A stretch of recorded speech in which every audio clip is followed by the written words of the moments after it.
So the general guidelines is that everything is halal until proven haram. So the first thing we mentioned is that Allah subhanahu wa ta'ala, He has made intimacy through the anus clearly haram. And in fact, this is something that there's consensus on, that there's no disagreement upon, that this is prohibited. This is prohibited and is not allowed. And the same thing applies to the second one as well, that during menstruation and during postpartum bleeding, it is not permissible to have marital relations at that time. And I want to make that very clear, that a husband and wife, they can be intimate in the sense that they can hold hands, they can kiss one another, they can enjoy one another in every single way, except for having marital relations. That is what applies to the first two. Then number 3, we said, a person should not be filthy. What does this general guideline mean? This general guideline means, it encompasses 2 main things. Number 1 is the way that we speak with one another. So for example, living in our culture, there's this culture of, being very vulgar while having marital relations. That is not allowed in Islam. To use bad words and to curse, even when a person is having marital relations with his wife, this is not the way that they should be. But rather there's a level of humanity and a level of dignity that needs to be retained. And this is something that, is left for the non-Muslims and has nothing to do with Islam. And you'll notice that, you'll come to see this, that this is like one of the diseases of like watching pornography, is that you start developing cultures of intimacy that are not allowed in Islam. And then you view it so many times that a person starts to think that, this is the way marital intimacy is meant to be. Related to this third point, this third principle as well, is that one should not be filthy. So you will notice that again in Western culture, they'll use a whole bunch of products that are not, for the lack of better words, hygienic. So those are the sort of things you have to avoid. Then the fourth thing is that you're not meant to be wasteful. And this is something that you'll find in the books of old, that certain things that you're allowed to use in intimacy, certain things that you're not allowed to use in intimacy. So the question arises, are you allowed using food while being intimate? And the answer to this is yes, as long as you're consuming that food. So for example, I'm going to throw out names of foods, you figure out what to do with them. So when you talk about like chocolate sauce, you talk about whipped cream, you talk about, those sort of things, these are things that you're allowed to use. But at the same time, a person should not be wasteful. A person should not just use these things and then throw these things away. But rather, you're meant to consume them and not be wasteful. Now those are general guidelines. Now why do I mention these sort of things?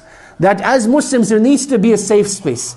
You'll notice that when a person will have a question, they're not going to feel comfortable to speak to the Imam. They're not going to want to speak to the brother that they see in the masjid. There needs to be a safe space. And one thing we definitely don't want is, people going to the internet and trying to research, should I be using this or should I not be using that? They don't have the level of morality and ethics that a Muslim is required to have. So I want to give you general guidelines in terms of what is allowed and what isn't allowed. And the reason why I bring this up again is because one of the biggest levels of frustration is because of this improper intimacy. That the parents, they got the children married, they're like, beta, beti, you're now officially married, go figure things out yourself. The boy has never had a girlfriend and the girl has never had a boyfriend. She's like, what do we do now? And then try reading these books by like Ibn Hazm and some of the scholars of the past, and they're like, what on earth is this? It seems like mechanics or something. And it's very difficult. And that's why this needs to be discussed with our up-and-coming, teenagers and young adults that are getting married in a halal and in a mature manner. So those are the guidelines. Now in terms of actual intimacy itself, I want to explain the difference between intimacy between a man and a woman.